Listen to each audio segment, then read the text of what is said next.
It's showtime.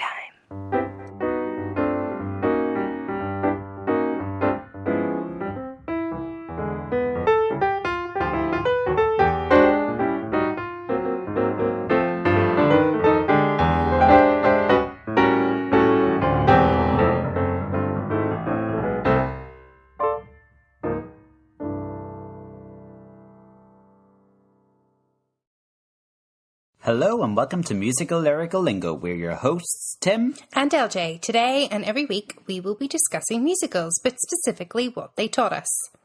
Ladies and gentlemen, you're about to see a story of murder, greed, corruption, violence, exploitation, adultery and treachery. All of those things we hold near and dear to our hearts. Thank you. One of the best introductions to a musical ever. A 5, 6, 7, 8. Ba-da-ba-ba-da-ba. Woo! Yeah. Anyway. Love it. Love it. I couldn't resist it. Oh, that's very clever. Oh, thanks. I was like, what are you doing on your phone? Is that because after the last episode when we went off air, I went, Lauren, I think I'm just really stupid sometimes. Going back to the Milky White cow situation. It was the other mint, what can I say? It was the cream that I'd been putting on. You? It was affecting me. Yeah, absolutely. Well, are you excited? Yeah. Yeah. This is a good week. Yeah, and somebody's going on holiday. Oh, I know. Where are you going?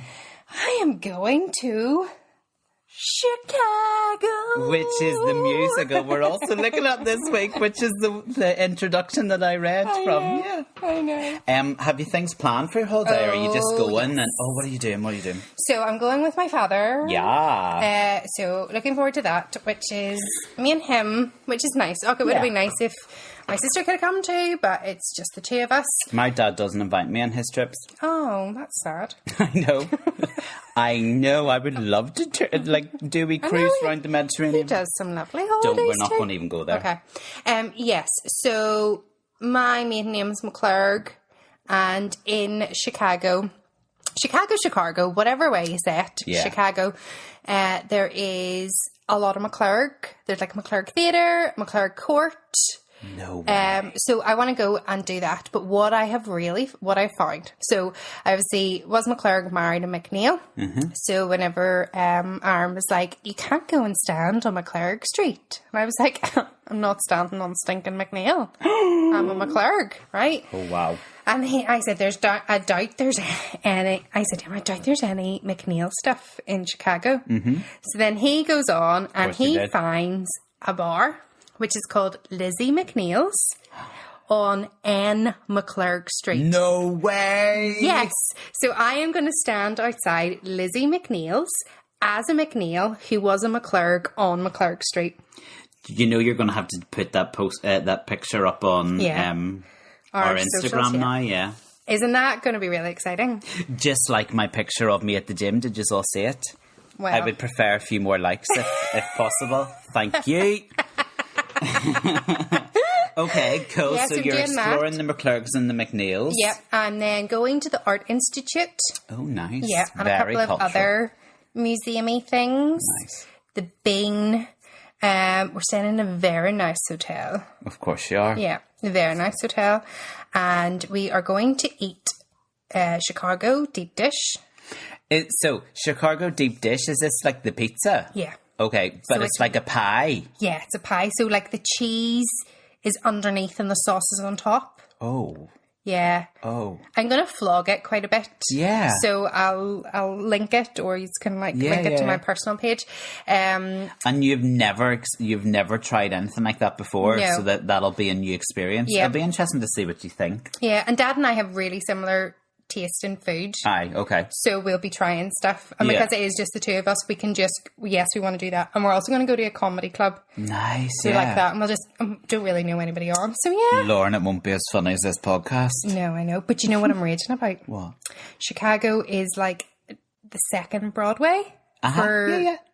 And it closes for 1 week in September. Does it? The 1 week that I'm You're there. away. I was going to say, you're going to see any shows? Because on the 13th, Hamilton comes for like no! and like loads and loads of musicals are coming, like Aladdin. Like there's just loads, and even there's a big Shakespeare theatre. Nice. In all Chicago. Closed. All closed. And why do they close? Just for like spring cleaning or whatever? I think they do so much. For like in August, they do like, it's like a Regent Park. They do like open air theatre and stuff as well. So there's so much going on in August. They then take some time off in September. Talking about Regent Park, I'm devastated. I'm going to miss their summer production of La Cage aux Folles. It looks absolutely brilliant, and I love that musical. Actually, we should do that sometime as well. Definitely. Rage. It looks so. You know when you just, however, I'll finish the sentence and then I'll say however. You know when you just see some production shots and they look absolutely sublime? Yeah. It just looks, there's that word again. I watched a promo video of it last night and it did look fab. It did look good. Yeah. And what I was then going to say was, however, don't get fooled by production shots sometimes, because everything that glitters isn't necessarily gold. True. True. The philosopher in me coming out there. I know. Anyway, back to Chicago. So that's exciting. So how long does it take you to get there? I'm not great flyer. It's only like 8 hours, I think. And do you have things downloaded or on your list to watch? I close my eyes when I'm asleep. Seriously? I don't even talk to my own family whenever I fly. Are you serious? Yeah, I'm not I love flying, but I'm not a great person to travel with because I go into myself mode. So like, I'm like, I just need to get myself on that plane. And right. So whenever I'm going with like Aaron and the kids and stuff, Aaron's like, you literally, your RBF face is just times 1,000. Right. You're just like somebody I don't like to travel with. You know, I just don't understand why they can't just sit still, watch something and don't speak until they get off the flight. Like Aaron makes friends with people that he sits beside. I don't do that. Like that's weird. Why are you going to talk to somebody that you're sitting beside? Because it's a long flight. It's I don't care. A number of hours you've got to put in. I don't need to talk to the person sitting beside me. Isn't that interesting? But you can sleep on a flight. Oh yeah. I find it really hard.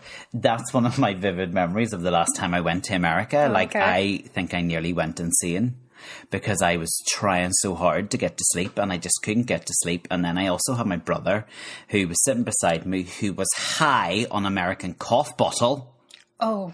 And he was like, anytime I opened my eyes, he was just right in front of me, like staring at me. And I was like, you're actually freaking me out and I'm about to kill you. Okay. So like I could have very easily committed murder on that flight. Home from New York that time. Okay. And I haven't been back since, and I don't know if that's why I haven't, because I just think long haul flights with me, I've got a bit of trauma there. Yeah. But also I just am not great on flights. I really don't mind flying at all. Like obviously I think I've said that before, like my eldest does not like flying, so there's a lot of time where we are, you know, putting the special medicine, making sure that she's calmed down and we're on and we're talking through. So I'm just flying by myself. Dad doesn't sit with me whenever we go. Oh, really? Yeah. Somebody is drilling a hole next door. Did you not put the memo out? We're recording. What is that noise? It's ridiculous. Hopefully it's going to stop soon. Or you'll be next door committing murder. See how we're talking about murder quite a lot? I know. Because that's basically Chicago. I know. Will we get into it in case the drilling decides to continue? This could be a very short episode this week. Do you know what? It can't be a short one because actually the background and the story of Chicago coming to... I can't cope with this drilling. It's doing my head in. Yeah, so sorry, we took a wee break there. All I can say is he had it coming. He ran into my knife. 10 times. Honestly, people have no consideration for podcasters, do they, in this world? Anyway, what I was saying before I got rudely interrupted was the process to get Chicago eventually onto the stage is quite an interesting one. There was lots of things that happened. So, anyone who doesn't know, Chicago is an ironic, sexy satire of corrupt justice, press manipulation, and grotesque celebrity culture. I mean... bang up to date. Yeah. I mean, the things that are in this musical are very much still happening today in the world. And I watched... more so, actually. Yeah, I watched I don't know, I was watching YouTube to do with Chicago, and they said the reason that the revivals happen so often is because no matter when it's set, people can relate to it. Yeah, it's totally timeless. Yeah. This tough Brechtian vaudeville show opened to muted approval in 1975, yeah. But an endlessly running 1996 revival and hit 2002 movie has since seen Chicago embraced as a Broadway classic. Yeah. So, before Chicago was a musical, it went through several incarnations, which were really quite interesting, yeah. So, originally it was a 1926 play. Yeah, I did know that. Written by Maureen Dallas Watkins. What a brilliant name, right? I know. And she was actually a crime reporter for the Chicago Tribune. Mm-hmm. And she wrote it to satirize the situation. To satirize the situation. It's a bloody drill. To satirize the situation in the 1920s where females accused of murder became press celebrities and were rarely convicted. That's right. So it's based roughly around, was it two different actual murders? Yeah. Or murderesses. Yeah, murder, yeah. Yeah. So then in 1927, Cecil B. DeMille, who is a very, very famous film director, he produced a silent film version of the play. But it was actually Gwen Verdon, who at the time was a famous, actress? Yeah. Was it musical theatre or film? I can't remember. Let's see. Oh, did she do a bit of both? Oh, she was a Broadway musical performer, who was the star of Sweet Charity. Yes. Who in the early 1960s suggested to her husband, choreographer and director Bob Fosse, who I'm sure we'll speak a lot about, that that Chicago, the play, would make a good musical, and she was right. She was indeed. However, Watkins wouldn't give Fosse the rights. No. So they had to wait until Watkins popped her clogs and died in 1969. And then Verdon herself bought the rights. That's right. With Fosse and producer Richard Fryer. So she convinced her now estranged husband, Fosse, so she was no longer, when they eventually got to making Chicago the musical, she was no longer married to Bob Fosse. So then she had to convince her estranged husband to join the production as a co-author and director. So then Fosse then invited Fred Ebb on board as a lyricist and co-author. And Ebb came up with the actual vaudeville setting for the show. And then John Kander wrote the music. Yeah.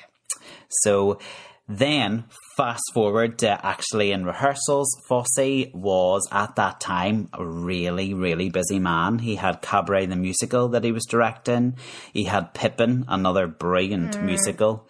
So he was in the middle of his most intense period. So then, of course, didn't he fall ill? That's right. During the Chicago rehearsal process, and he needed open heart surgery. So therefore, the show's opening was then postponed. Like, it wasn't going well for Chicago. Do you know what I mean? Like, the nail was on the coffin quite early on, wasn't it? 3 months later, Fosse returned, which is insane after open heart surgery. Especially back then, I suppose, with modern medical technology and stuff, people maybe do recover quicker. But like open heart surgery back then, I would have said would have been pretty huge, right? But he returned 3 months later. However, he was in a palpably darker mood. And he was a very, very difficult man, behaving in a way that Fred Ebb famously dubbed him the Prince of Darkness. Oh, really? Oh. And I don't think he was very appropriate with how he dealt with some of the females and other actors in the show. I see. Yeah. Anyway, Chicago did then open, but to moderate reviews and decent business, but not great because it was overshadowed by the delirious reception given to a chorus line. I know, isn't that? Yeah, chorus line's wonderful. Yeah, absolutely. But it just shows the importance of when you open your musical, doesn't it? Like, timing is everything. Absolutely. because if you go up against Yep. the wrong show, you could be doomed. Do you know what I mean? What could have been a surefire hit at another time could go into the history books as being a bit of a flop. Yeah. And it's interesting because although Chicago was nominated for 11 Tony Awards in 1976, the show came away empty-handed. He didn't win anything then? Not for the original production, which is just blows your mind, Yeah. doesn't it? Now, the 1996 Broadway revival fared much better, picking up 6 Tonys. And then the first London production, which opened in the Cambridge Theatre in 1979, and it ran for ages, like more than 600 performances. Yeah. So, I mean, it got there eventually, but the only thing I think that saved the original from not closing was 2 months in. So bear in mind everything that's happened so far to even get it on stage. 2 months into the show, Verdon, who actually went into the show herself as Roxy Hart, she had to leave the show because she needed to get a throat operation. So who did they bring in as the stand-in Roxy Hart? The lead character, but Liza Minnelli. And Liza Minnelli, we all knew Liza Minnelli, and Liza Minnelli played 5 weeks of sold-out houses. So when Verdon returned to the show, it was a hit, and it ran in Broadway for almost 3 years. Again, timing and who you've got on board and all of those things play a massive part. Sorry, that's a bit lengthy, but like actually everything that happened, it's a miracle it even got on. And I think Liza Minnelli probably is a bit of an unsung hero there for the fact because I don't think a lot of people know that. Yeah, no, exactly. So there you go. How do you feel about Chicago as a show? I love it. Oh my goodness, so do I. I love it. I think it's up there in my top 5 for sure. Yeah. And I will never, ever, ever, ever get sick of seeing it. I will continue anytime it comes on a UK tour. I make a point of making sure to go and see it because I just think it's class. Yeah, it is. It is brilliant, and the characters are wonderful. The music's great. The choreography is fantastic. Yeah. Every time you see it, I think there's something slightly different, but yet it's familiar. Yeah. So, and I mean, on paper, it shouldn't work, and you shouldn't like the characters. They're all murderesses in a jail, and they're all corrupt, and it's about trying to get these murderesses off. Yeah, and that's why Watkins wouldn't give the rights, because she was disgusted at the fact that she was trying to show that these 2 murderers had committed a serious crime, heinous crimes, and yet her work helped get them off, her writings and the as a journalist. So that's a real reason why she was like, no, you can't have it, because we shouldn't be celebrating them. Like, I think the 2 girls that it's based off, they even opened up like this fashion school type thing in jail. That's insane, about how to dress for the jurors who were primarily men. It's well, sure. Val McKelly. So basically, it's Roxy Hart and Val McKelly. They're the 2 main murderers that the show revolves around, and then they've got the solicitor or lawyer Billy Flynn that comes in, who is renowned for getting the guilty off. You've got Mama Morton, who is like the keeper of the keys, the jail warden, and she's as corrupt as the rest of them. It's like, well, if you do this for me, then I'll do this for you. Like, so it's just corrupt from start to finish. However, I'll speak personally for me. You can't help but love the characters of Roxy Hart and Val McKelly. Do you know, like, it's, and they do get off, and then they go into vaudeville, which is all Roxy ever wanted. She only ever wanted to be like a nightclub star, singer, for her name to be known. And so you shouldn't like it. Like, you shouldn't like those characters. You shouldn't be, you almost want endeared to them, but you feel like you should want to see them get their comeuppance, but you really don't. Well, you do, like the ending is a perfect ending, although it just shows how corrupt the world back then was, and like it's still the things it looks at, justice, the corruption of justice, press manipulation. Like, I have a real issue with the press, certainly in our country at the moment, and the power they have and how they carry themselves. I think they're very dangerous. But let's not get into that because that's really deep. Will we move on to our musical lyrical lingos? I think the drilling has stopped. Fingers crossed. Now I've said that, it's going to start up again, isn't it? Let's hope not. So, let me see. What did I learn in the opening? All that jazz. And all that jazz. So, very famous song. I'm going to rouge my knees. Yep. And no, I didn't know what that was. Nor did I. What is rouging of your knees? So in the 1920s, women would have added red or rouge to draw attention to give illicit glimpses of their legs. Naughty. I know. And then roll your stockings down. I didn't realise of the 1920s they would have only rolled their stockings up to just below their knees, but because the hemlines of the skirts went dropped past their knees, so I didn't realise that fashion wise that's what they did with their tights. They didn't pull them the whole way up. They only rolled them up to below their knees. I know. Very strange, isn't it? But that meant that your knees could be seen, especially when they were rouged then. I know. If you wanted to be a naughty girl. Well, I didn't know whenever I was obviously singing this whenever I was younger. That I was and roll the stockings down. Yeah, like many a thing we've sung in the past, we didn't really know what we were singing. No. And probably shouldn't have been singing it. Definitely not. Anyway. Whoopee spot. I know a whoopee spot where the gin is cold and the piano's hot. I had this one too. What's a whoopee spot? Well, I had that it's a fun place where sex is usually... involved. Well, it then goes on to say it's just a noisy hall where there's a nightly brawl. So I think they're referring to a nightclub setting, a place to have fun, but maybe sometimes sexy fun. Yes. Yeah, that's what I put down too. I just thought whoopee spot was like a... You know, whenever you're excited about something, you go, whoopee. Okay. Now I'm like, I am never saying that word again in the wrong circles. Anytime I hear whoopee, I just think of whoopee cushion. You know, those cushions you sit on and makes a farting sound. Whoopee. Well, there you go. That's a whoopee spot. I had that one too. Mm-hmm. We could have very similar musical lyrical lingos this week. Lauren, any others?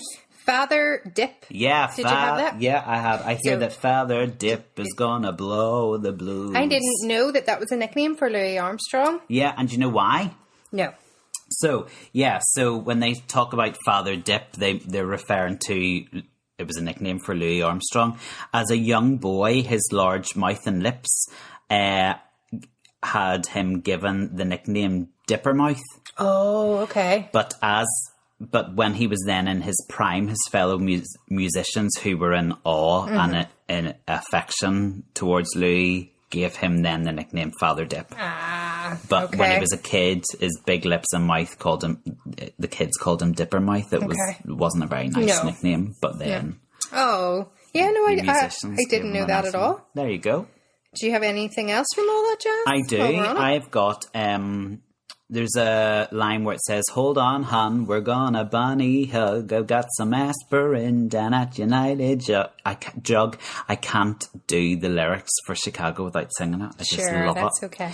So bunny hug was actually a dancing style of the early 20th century. Very good. And was performed to the music of America's great ragtime composers. And the bunny hug, like other animal dances, and it's weird. The names, like the foxtrot, foxtrot, turkey trot, yes, grizzly bear. Yeah. There's a dance called the grizzly bear.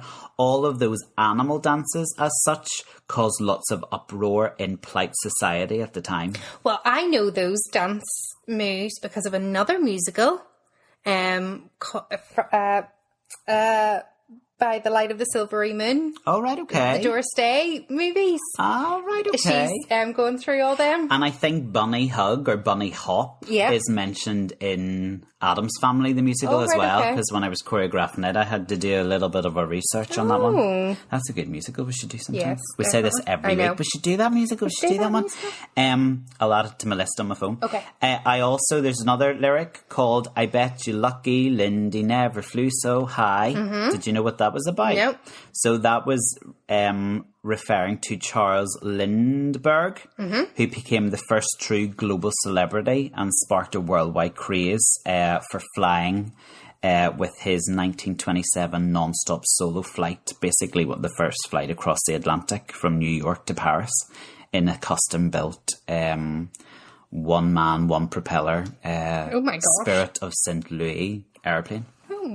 Yeah, so he was a bit of a celebrity because he was the first man to like kind of do such a flight. So he was called Charles Lindbergh, so Lucky Lind. Never flew so high. Yeah. So there you go. And then I love the line where it says, "Oh, you're gonna see your shibba shimmy shake." Now, when I sang that, I just thought that was like made up words. Yeah. But Sheba, Sheba, is a 1920s slang word meaning women. Yes, I knew that there was Queen Sheba, like True, Queen, the Queen Sheba. Yeah. Queen of women. Pennies dropping. Yeah. Clunk. Clunk. That's it hitting the floor, but no drill signs. So yeah, that's everything I learned from all that jazz. There was loads in that opening number. Yeah, I think I also learned the word, is it chiseler? I'm trying to think of that line that it's in. Chiseler? I mean, the person who cheats. I don't think it's actually in all that jazz now that I look at my notes. I don't know if it's all that jazz. But I learned that word anyway. I don't think it's in that. When You're Good to Mama, she sings, because the system works, the system called reciprocity. Yeah. I didn't know what reciprocity was. I don't even know how to say it. It's just the social norm of responding to positive action with another positive action. So like awarding kindness with kindness. Oh, okay. Do you know what I mean? Like, so that kind of fits in because she's going, if you do something for me, I'll do something for you. Like a phone call, that'll cost you $50. Gee, mama, you must make a lot of wrong numbers. I know this show inside out. I've seen it so many times. Sorry.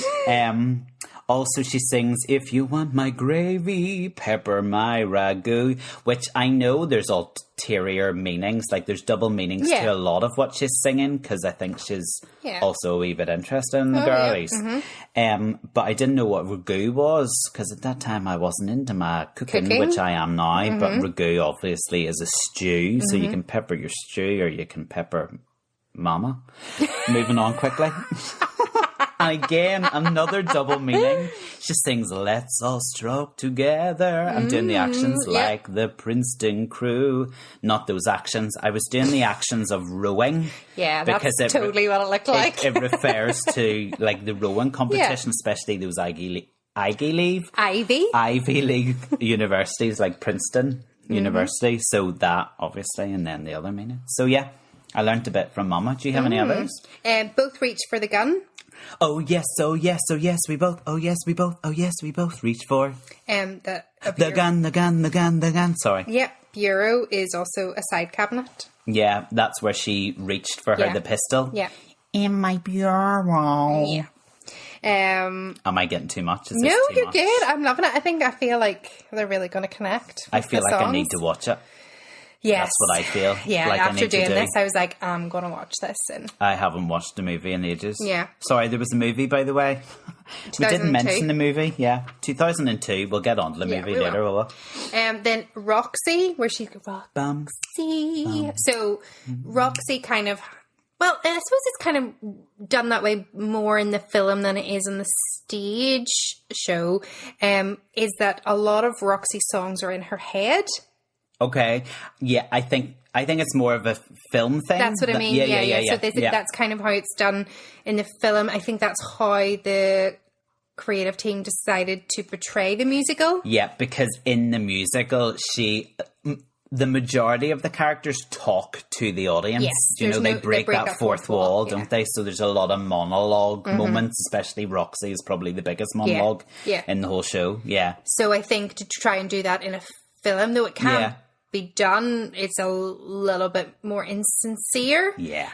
So the way that they got around that was that most of her stuff happens in her head because she does want to be on vaudeville. So therefore, it's her singing as if she is Velma Kelly, or she is a big vaudeville star. So, yeah, so Roxy then, where she talks about a lavier, Lavalier. It's an item of jewellery involving a pendant. Oh, right, okay. I missed that one, you know. So I don't know how I missed that one. I've got your next one now. Oh, do you have that? Yeah. Yeah, what's your next one there? Sophie Tucker? Yeah, so she says, Sophie Tucker will, bad word warning, shit, I know, to see her name get billed below. Yeah. Roxy, Roxy, heart, do. Do you know why there's so many finger snaps? Is it to keep time, like for their dancing? No, because Bob Fosse loved percussion and percussion sounds. Oh, so okay. Candor put lots of snaps in. Same with the snaps in Razzle Dazzle. Give them the old razzle. You know, there's loads of snaps in there. Yeah, so that's why they were put in, because Candor went, Bob Fosse likes percussion sounds, so let's incorporate them into the music. Brilliant. But sorry, who is Sophie Tucker? So she was a singer and actress from the 20s, but she was famous sort of for doing risque songs. But yeah, she had a huge following. Yeah. Huge. So the fact that she says, you know, that she'll go second under Roxy is that she's going to become the biggest. Yeah, that was her dream, wasn't it? Mm-hmm. In Roxy, that same song about what she wants, and her backstory, she says, before I met Amos, which was her husband, I used to date this well-to-do ugly bootlegger, and I didn't know what a bootlegger was. She says someone who likes to show you off and take you out and show you off. But a bootlegger was actually a person who makes and sells alcoholic liquor illegally. Oh. That's what a bootlegger was in the 1920s. Oh. Yeah. That's interesting. I know. Do you have any others? No.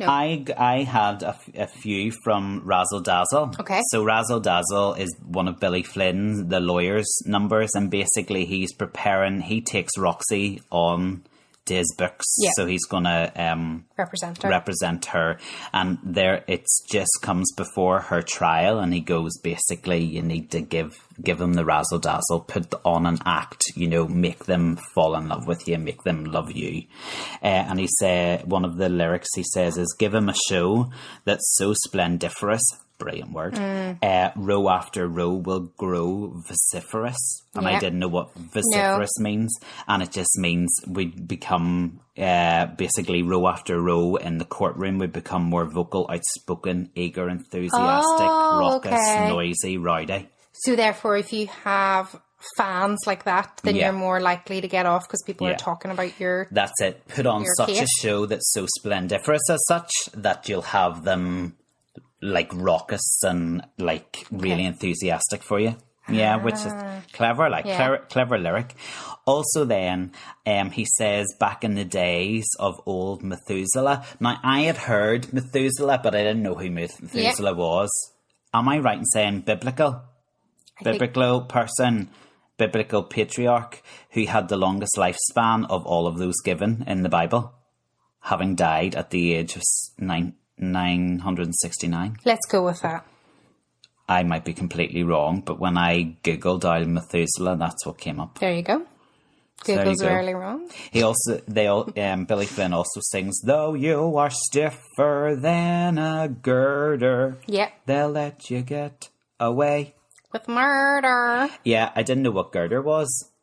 I always thought it was garter, so... Yeah, well, there you go. Misheard the lyric there. Yeah, me too. Yeah. Although, though you're stiffer than a garter. Yeah, I know.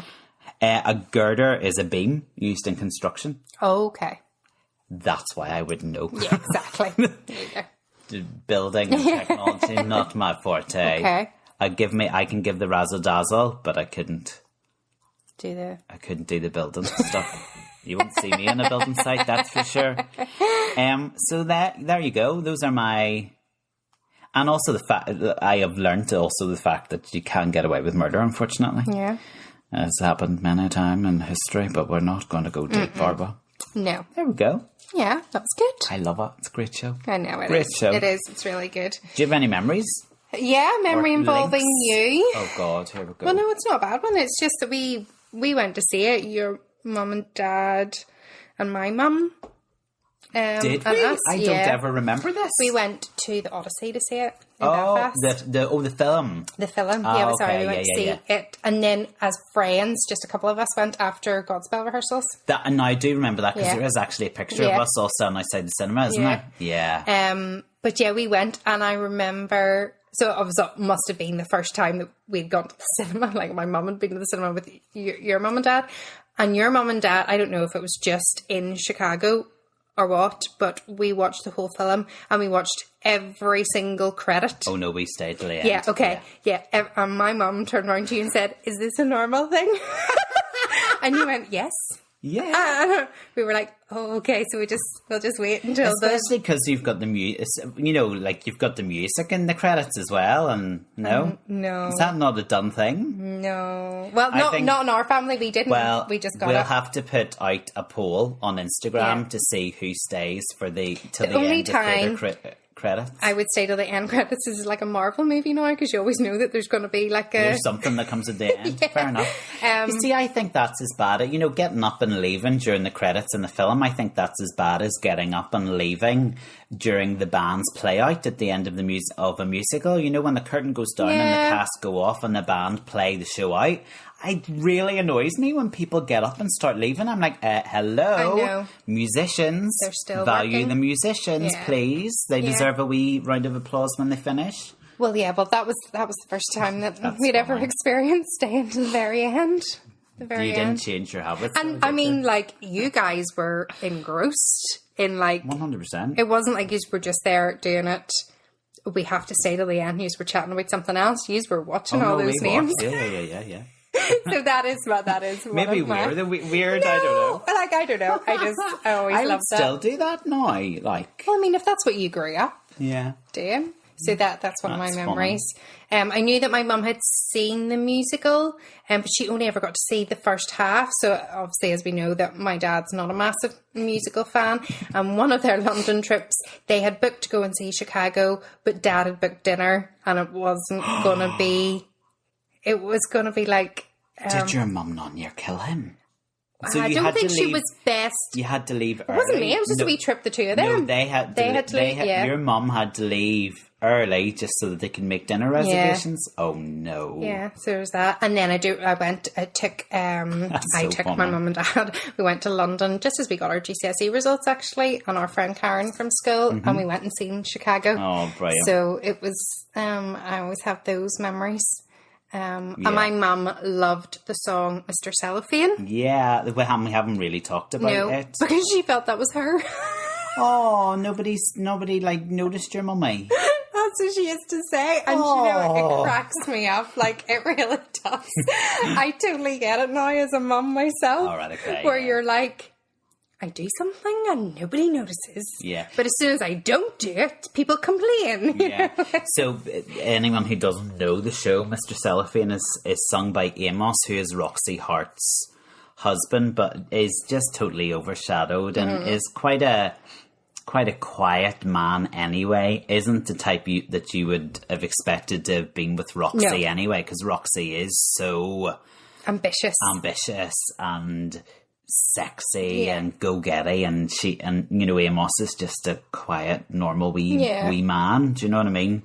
And she treats him like crap as well. So he's like kind of singing that he feels like he's like cellophane. Everyone sees right through him. Because cellophane is the American word. Yeah. Looks right through him, walks right by him, and never knows he's there. Yeah. So that's a great number. Song. Great and number. I think John C. Reilly, who played it in the film, he was perfectly cast for that. I thought he was great. Really brilliant. And did you know John C. Reilly was such a clown enthusiast, right? That he insisted on designing his own clown makeup for Mr. Cellophane in the film. Love it. And it was also his idea to incorporate him putting on that clown makeup as part of the number in the film. Love it. Isn't that really cool? Love it. And did you know, if you are a clown, that your makeup is unique to you? Right, okay. And you put it on like an egg and then nobody else. Like that, it's kind of like freaks me out. Clowns freak me out though. That story that you've just told me freaks me out. That they put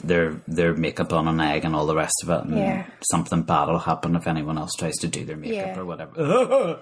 Okay, they do make me go a wee bit skewy. We'll move on. Yeah. So there are my connections. Do you know what?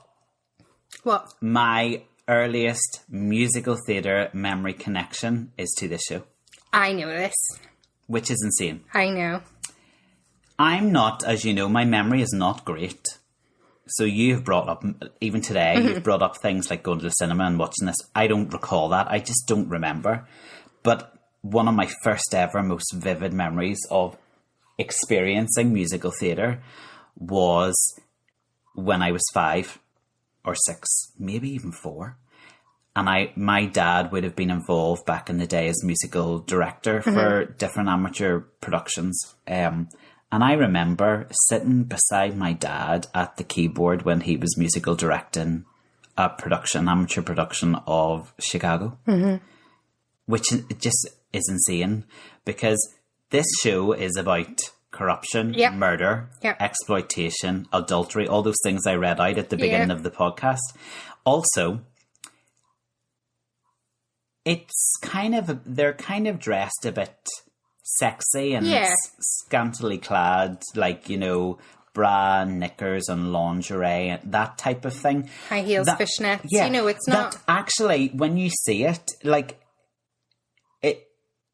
I never watch it going, oh my goodness, look at the way they're dressed. Like, you almost don't notice it. Exactly, because of the style and the setting. But, like, you know, for a 5-year-old to be sitting in a dress rehearsal where all these girls are, like, dressed like that, like, I'm like, Dad, I don't know if I should have been at that rehearsal, but I do remember it. And vividly, to the point that all the set... So, there's about, how many? Is there 6 or 7, like, jailbirds? Yeah.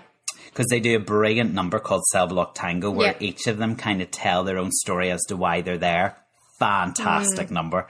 And I remember each of them, they were all dressed in black, like different kind of attires of lingerie type thing. But each of them had like a ribbon through their costume, and each of them had a different colour of ribbon. And I remember... Fast forward many years, one of our teachers and choreographers that I worked with was somebody called Wendy, and Wendy was in I love it, love connections. And I remember the colour of Wendy's ribbon, because she was one of the jailbirds. Oh my goodness. And I remember she was like, it was like baby blue. And it was so subtle, it was like just one like... bit of ribbon in like sewn into somewhere on their corset, or isn't that weird? Yeah. And I remember the names of the people who played everything, like, you know, who played Billy Flynn, who played Mama Morton, who played the Roxy. Like, it's just weird that I have such vivid memories of that, and I loved it. Like, but absolutely loved it.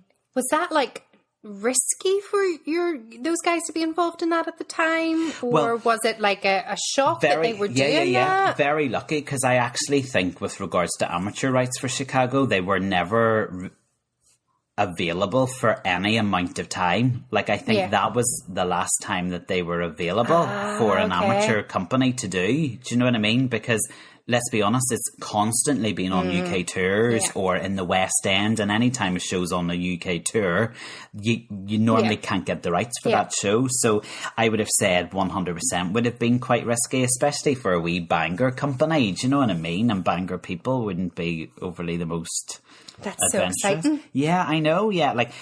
to be involved in it must have been really exciting. It must have been like... really exciting. And I was excited to watch it. Like, I loved it. So that was my first experience connection to of a rehearsal of a musical and of Chicago, and I loved it. And then we did do like one or two, obviously we couldn't do, you know, it as a show in stage school, but we did the one or two of the less... risque numbers. Like, we did the Both Reach for the Gun, where Roxy actually acts as like a puppet to Billy Flynn, and I played Billy Flynn. You did. And there's a bit where he has to hold like a note, and it's almost a bit like showing off, like he's showing off how long he can hold the note, and I was adamant I was going to hold that note as long as the guy in the soundtrack held it, and I did. Go you. Because I counted how many seconds. Go you. And I think it was something ridiculous, like 17 seconds, and I was like, by George, I'll make sure I hold that for 17 seconds. I mean, a near punctured a lung, but I did it. Go you. Yeah. Yeah. And then, the last thing is there's a brilliant drama that was on TV. Is there? Called, you've got to watch this, I think it's on Sky Plus. Okay. Called Fosse / Verdon. Oh, I've seen that. Fosse I thought you were like a modern adaptation of Chicago. No, sadly not. Okay. But yeah. Fosse Verdon is brilliant, and it basically tells the story of that relationship between Verdon and Fosse. They were married, they weren't married, but then the production of Chicago. Yeah. So yeah, there you go. Those are my memories. Yeah. It's a brilliant show. I mean, it's been revived in 24 countries and in 12 different languages. That's it. And it's won, I think, an award in almost every country or something. Yeah. It's fab. Yeah. Isn't it like the longest running musical now? I think in Broadway. Yeah. Yeah, I think so. Although has it not been taken over by something like Phantom or something in the last number of years in Broadway? I would need to look into that. Okay. There's something that has me going, maybe Phantom's got something or right, won okay. something. You're I thought it overtaken. Phantom. Maybe. I don't know. Would need to fact check that one. Yeah. Yeah, no, I just think it's cool that it is actually based on a real life 1924 Windy City murder case, that obviously Watkins was trying to put a light on these women and try and get them convicted, and it did the complete opposite. Yeah, oh gosh. Yeah, but it's just great how all these people came together with very different well, maybe they didn't have different styles, but, they had a different vision for it, and eventually just took time before it was able to get on stage. But once it's on stage, it's magical. Yeah, and I think it as a stage show is a masterclass in theatre. Because it's so stripped back, it's basically a black box, isn't it? Yeah. The band are on the stage and this black structure in the middle. The cast, from the majority of the show, sit by this, so there's almost wee walkways either side of the band, and the cast sit for the majority of the show when they're not actively involved on black chairs or stools. And don't swings sit on the stage too? Yeah. So normally swings are off in the wings. Yeah. But the swings of Chicago actually sit on the stage too, which I like. And they've got the proscenium arch is just a gold, almost picture frame. And then from behind the proscenium arch, ladders on each side, stage right and stage left, every so often come out and, they climb up. I think Roxy sings Funny Honey, the song that she sings about Amos when she's just murdered Fred Casely, and he's discovering that it wasn't actually an accident, and the story that Roxy told him wasn't actually true. Yeah.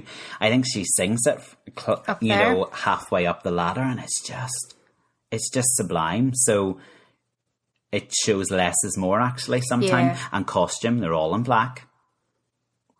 And it just, so it's not a colourful piece, but it is also a masterclass in good lighting design. That's what I was going to say. It's the lighting really, because it focuses on who you should be focusing on or looking at. It's the creative team. Yeah. Put the performance on, and then you've obviously have to have some really strong female. Yeah.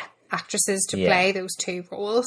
And I think that shows the strength of it as a piece, because I think it is constantly revived and it's constantly gone out on tour, and it still hasn't changed at all.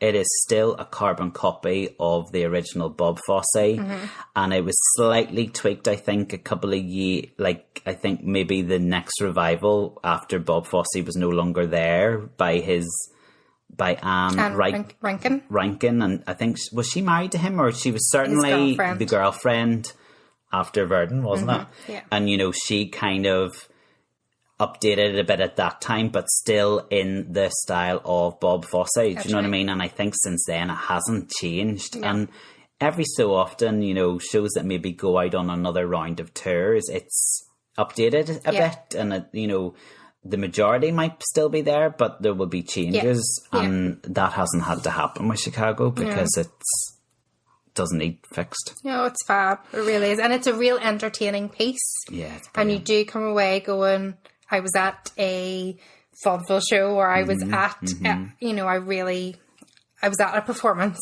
Yeah. And it's a nighttime of entertainment, I think, Yeah. you know, which you don't always get with shows. That's very true. But yeah, it's great. The Bob Fosse choreography as well is so different and unique. It's special to a witness. Do you know what I mean? With regards to the film, did you think they did the film adaptation well? Like, did you think it transferred from stage to? I seen it film? the other way round. Yeah. So I seen film first, and then I seen it on stage. Okay. So to me, I can see them as two separate identities. Fair enough, yeah. So what we spoke about before, I like that Roxy, it's all in her head. Yeah. And I think that worked well. I think whenever you're watching it on stage, though, you feel the, like, you know that they're bad. Does that make sense? Yeah. You know that they shouldn't be getting off with how they're getting. Do you think the film is too sympathetic towards Roxy from the word go, from the get go? Yeah, I would say so. Whereas they're bad uns, like. Yeah. Because the musical on stage doesn't hide away from the fact. Do you know what I mean? Like, you see her brutally, you know, like shitting Fred Casely 3 times for basically leaving her. Like, she's having an affair, and he goes to leave her, and so she kills him. Yeah. But I think Catherine Zeta-Jones definitely deserved her Oscar. Yeah. And I think she's wonderful. Rob Marshall directed that, and he wanted her to have her full length hair. Right. And she said she not demanded, that's unfair to Catherine Zeta, but she was adamant that she wanted to have the bob, the short hair, because she didn't want her hair going into her face for people to think that she wasn't actually doing the choreography. Love it. Yeah. Love it. So she didn't want people to think she had a double. You know, so she was like, no, I want, if my hair is in a bob, it fits with the character, and you see my face at all times, and people will know that I am doing the choreography. The other thing with regards to choreography and the film was I didn't realise that Richard Gere in Razzle Dazzle in the film, he does a tap section. And I didn't realise, I genuinely thought that was a body double. I thought somebody, because a lot of it you see obviously the legs and the feet, the way it was shot. And I thought it was just, they've got a male dancer in to do those bits and then put him in for the full body stuff. But no, he took tap classes for 3 months. And he also shot that section, that tap break, in half a day shooting. I remember well done, Richard Gere. Yeah. Because there's like I think it's even on YouTube. There's like a 12-15 minute video on the making of Chicago. Oh, right, film. good. I'll have to watch that. So I also love that the original 1975 production, the original Velma Kelly, who was played by the Broadway legend that is Cheetah Rivera. Wonderful. She's in the film. So when Mama Morton is basically introduced in the film, there's a jailbird there sitting smoking a cigarette, and that's Cheetah Rivera, which is really cool. Loved it. Love it. No, love it. what do you think of the film compared to the? Oh no, you're right. They're two totally separate things. But you know, sometimes when they go from the original musical the stage version, and they make a film of it, sometimes they can miss the mark a bit. I think they did it really well. Yeah, I think so. But I don't think you can compare them like for like. Do you know what I mean? Because the style of the stage show is so unique that they had to go a different direction. But I thought they told the story really well. Yeah, it does. And I think it was wasn't it the first musical film to win an Oscar in 34 years? Yeah. Like, isn't that crazy? Yeah. I do remember feeling really excited whenever it came out, because around then, or just before then, would have been like Moulin Rouge as well. And then we had had that. I can't quite remember the exact order. And me thinking maybe musicals will come back in, but really we're still missing that, aren't we? There's not a huge amount of... Or, no, I mean, I think the movie musicals that have come since Chicago, like the majority of them have been really good. Mm-hmm. Like they've been a hit and they've done well in the box office, but they don't seem to be represented in the awards ceremonies and stuff. Is that a snobbery in the film industry to movie musicals, or is that just because there are better movies out there? I think there might be a bit of a snobbery there. Because I suppose A Star Is Born, which would be the most recent movie musical, it did really well, didn't it? But that's a remake of a remake of a remake of a remake. I know, but it's still a movie musical, isn't it? I suppose it's still a... Yeah, the only one which I suppose has been real original has been La La Land, and it did okay. Yeah, it was weird though. I find it weird. Can't get into it. Yeah, can't get into it. I know some people who do really, really love it. Yeah, I mean, I like the music and it's beautiful, but I think as a story, it's a bit what's going on? It's a bit hot. Yeah, so there we go. Yeah, it's a great musical. What are your standing ovations? Well, apart from the whole show in general, I just love the style of it. I've two. I love at the beginning of Act 2, the band play their entr'acte, and it's just a big party. Like it's so much fun. It's really good fun. And I also love the courtroom scene. So in the courtroom scene, there's one ensemble member. So they put out like six of the black stools or chairs in like 2 rows of 3, like it's the jury. And that one ensemble member throughout the court scene hops from one seat to the next, and each time it's like a different character for like a different member of the jury. And I think that sequence of the trial is really cool, but it's so clever, like watching that one person like just changing character and really funny. I think that's what I like about the show as well, as much as it's about murder and stuff. Like it's the lines are witty and funny. It's really entertaining. It's really entertaining, which is why I do not shy away from going back. The only thing I would say is every so often it has the potential to be ruined by stunt casting. So sometimes they put a name into a Billy Flynn or... Yeah, I mean, it's become quite a thing for Chicago, both in Broadway and for UK tours. You know, normally now you don't see it without one of the front 3, Billy, Velma or Roxy, a celebrity name or a personality. Some, don't get me wrong, are surprising and do a really good job, and others, if the rest of the show wasn't so hot and so brilliant, it could ruin the show. Do you know what I mean? But they get because I've seen both. Like I've seen it, so I think I've seen it about 7 or 8 times, genuinely. And the latter productions that I've seen have always had at least one person who's been stunt casting, and when they've been under par, the show is okay because the rest of it's so good, so it's not ruined, but it is annoying. Like, just get a really good like musical theatre actress that's out there who could, you know, do this properly. It takes jobs away from really good musical theatre performers. Do you know what I mean? Just for a name, but maybe not everybody loves it as much as me, so maybe they need that stunt casting to keep it going. I don't know. Rather than reviving it all the time, that's their way of getting new audiences introduced to it. Yeah, interesting. I have a few standing ovations. I love the song Nowadays. Oh, yeah. And I also love My Own Best Friend. I am my own best friend. I think as you get older, you sort of can count your friends on your hand and your real friends, and you know that there's certain people that you maybe don't see a lot, but you know that if you're in trouble or need, you pick up the phone and they'll be there. And I think re-looking at the lyrics and re-listening to the song as a wee bit older, you're like, you know, you need to sort yourself out before you can Well, you are your best asset, aren't you? Really? Yeah.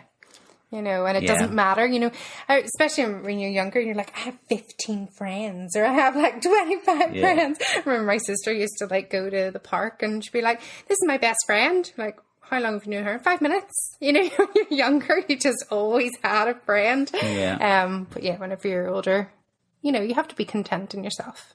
Yeah, absolutely. There's only one person you can count on now, Roxy. There's only one person you can count on now, Velma. You literally know this inside out. Best friend. Love it. Baby's alive. Honestly, I could go on and on and on and on. This is why this needs to be filmed. You're dancing. Well, you can't sing it without giving it a bit of flair, you know? Fleur. I love it. We are definitely going to work on getting this videoed. No, I'm not. I'm sitting here in a baseball cap because I haven't done my hair today. Yeah, but you're rocking it. Thank you. Yeah. Clue for next week. On to next week. Yeah, well, we're going to have green fingers next week, aren't we? Green fingers. Green fingers. Yeah. And we might have a guest. We might. Exciting. Yeah. So until then, enjoy your holiday. Actually. I will. Enjoy. Please come back. We've got an episode to do. Okay. I'll think about it. She better be back. I'll be on the hunt.